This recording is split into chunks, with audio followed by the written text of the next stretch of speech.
This is a question that I see asked pretty much all the time, be it on the Paradox forums or on any of the subreddits for pretty much any of the Crusader Kings, the base game or the submods, and that's, how do I roleplay? Like, what are my goals? What am I doing? What am I trying to achieve in this game? And in this video, I'd like to talk a little bit about that and what I do basically to roleplay and to make a game that doesn't get boring and that doesn't get tiresome and that I have a easy end goal, basically. This is going to be more of like a rambling video, so if you're into that thing, I hope you enjoy this. I'm just going to get right into it here. I'm going to start off at the bookmark screen. Crusader Kings, as you know, or if you're unfamiliar with it, it's a historical-based game. So obviously there's a lot of great historical figures that you get to play as, and that you get the option to play as here with kind of default ones that are provided to you by the developers, which are great, I think, starting points to playing the game. Now, for my part here, I'm going to go to Iberian pieces. I'm just going to pick, let's just go right here. I'm going to pick King Sancho, right? I'm going to pick King Sancho here. He was cheated out of his inheritance. He has Rodrigo El Cid as his friend, so we're going to go with him. This is who I usually play if I do the Iberian things. And basically what I'm suggesting to you, or what I'm going to suggest to you, is that you pick somebody that you're interested in. I think the Reconquista and I think the Iberian struggle is a hugely interesting time period. So basically, my first suggestion is find something that interests you. Are you interested in Viking history? Do you want to be like a Viking raider? That seems to be a hugely popular thing, so absolutely try that out. There's a ton of that. Do you want to invade England and be William the Conqueror down here in Normandy and try to take this over and, pursue his ambitions and make England Norman? Like, you could totally do that. I think there's a lot of love put all over the map, and a lot of people don't tend to play over here like in India or in Asia. And yeah, I definitely recommend playing those, but this isn't a recommendation video. What I'm telling you, first of all, open up your character sheet. Take a look at your traits. What do they tell you? What kind of character are you actually playing as? Now, let's go over here for an example. So King Alfonso, this is not who I'm playing. This is his brother, my player heir. He is calm, he's deceitful, he's cynical, and he's lustful. Now, a lot of players, when they play this game, they try to play to a meta.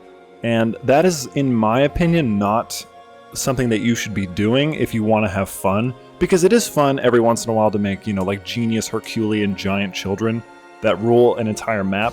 But realistically speaking, for a playthrough like this, my goal would be to end the Iberian, the struggle, and to take Iberia and create, what is the empire title? Let's look here. Hispania. Create the Empire of Hispania. Okay.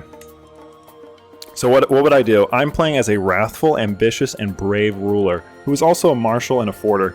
So realistically, this guy would be declaring a lot of wars. That's just the way it would be. Now, my cousin Alfonso, he's chaste, he's calm, and he's greedy. He is not going to be declaring war. So say I'm playing this character. I'm going to be doing everything in my power to be accumulating wealth, and I'm going to be doing everything in my power to be trying to bribe everybody to not attack me and wait while these guys kill each other, hopefully. And maybe try to make some, some really choice marriages. Like, what I'm trying to say basically is that when you're role-playing, role-play as the character.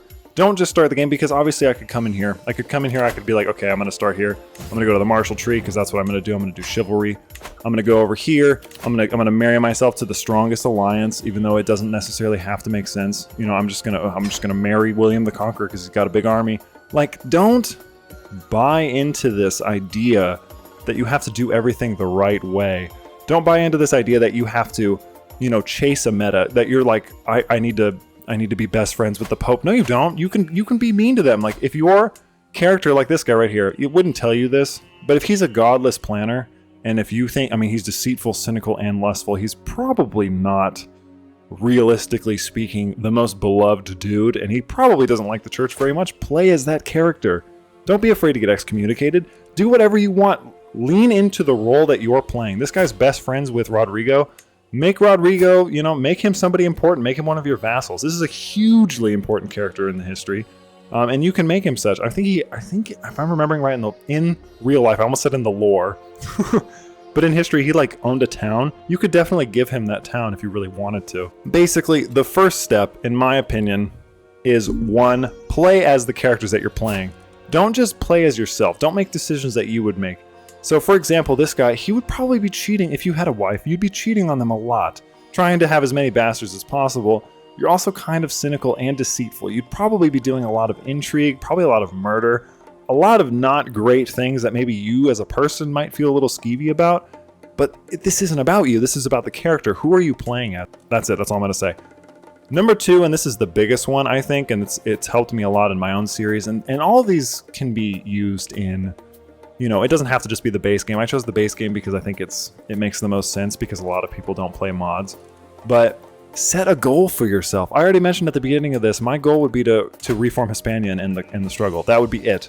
Once I did that, I wouldn't keep playing because I had already achieved the 2 goals. And Crusader Kings 3, in general, like I said, it has a lot of characters that you can pick that have pretty cool goals set in already, plus there's a ton of achievements. For example, this guy, Duke Robert the Fox of Aquila, I think is how you say that. Please don't yell at me, Italians. I'm sorry, I'm not good at anything.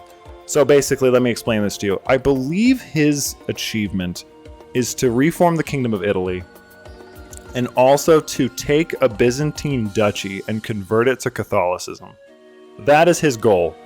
There might be another one, but it's an achievement called Wily like the Fox or something like that, and it was one of my most fun playthroughs that I've ever done. I did it on Iron Man, and we're going to talk about Iron Man in a sec, but it was really, really fun. He's actually a pretty solid ruler. He's got Robust, he's got Overseer. I don't know if he has this every time. I cannot recall, but it's really fun, and honestly, there's a lot of conquest down here with like Sardinia, and then obviously the little boot, and Sicily. This is Sicily, right?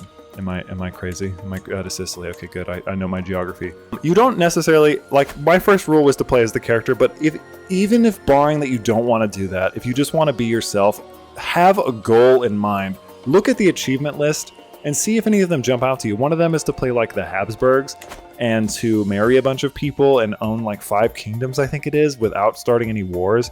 And that's a really cool challenge to sort of switch up your playstyle, because obviously it can be fun to play as like the Byzantines and just roll over, you know, the Muslims over here or whatever you want to do, and then, you know, maybe murder the Mongols so they don't come kill you when the time comes for that. But eventually those things get boring. Painting the map is only fun like the first time, and eventually you kind of want to do something else. So I definitely recommend looking at the achievements and setting a goal for yourself, because that is what's going to give you longevity in your playthrough, and it's going to give you a sense of purpose. Some people don't like setting a goal because they feel like the journey is already over, but I'm saying the journey is, how do I get there? How am I going to achieve that thing? And I think that, for me personally, that's a lot of fun. And then my last tip, really, and I already talked about this, is to play on Iron Man. And I know that sounds kind of weird, and I think that people have this weird idea that Iron Man is like scary, but it's not. It's basically just a way to stop you from save scumming, because I feel like a lot of people, they don't want to make mistakes. They want to do everything perfectly because they're trying to play, you know, like to a meta.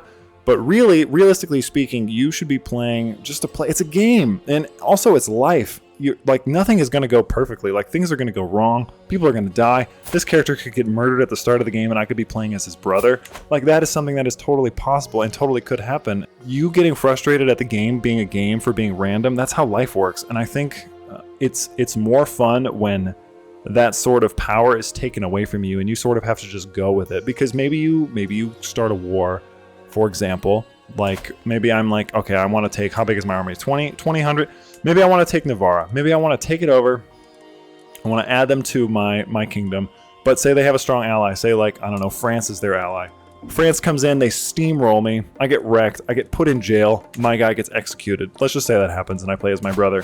Now I have to live with those consequences, but that doesn't mean that my goal of reuniting Hispania has to be over. It just means that I now need to adjust and play as this player, which is what I would do, and then try to see how I can achieve this end. Do you know what I'm saying? Does that make sense? I hope it does. Obviously you can't talk back to me, but hopefully if you're listening to this, that makes sense to you. But really, this is just a quick little video, just some recommendations that I have to make on role playing. It's really as easy as just 1, playing as the character, 2, setting a goal for yourself, whatever that happens to be, and then finishing when you've executed that and then moving on to something else so that it's still fun and still fresh and that you don't feel like you're doing the same thing every time. And then 3, maybe giving Iron Man a try just to prevent yourself from save scumming and kind of living with your choices.